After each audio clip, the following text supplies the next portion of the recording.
celebrating good people doing good things. This is Thumbs Up, brought to you by Colonia Del Rey RV.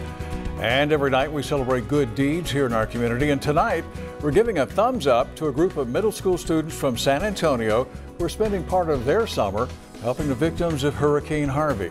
These students from the Concordia Lutheran School have worked on 4 different homes, replacing exterior siding, painting, and even putting a new roof on one of the houses. They'll be here until the end of the week. Way to go, kids. Yes, ma'am. Now, if you know someone who deserves a thumbs up, just go to christv.com, tell us all about them, and they can be featured here on Chris 6 News at 10 o'clock.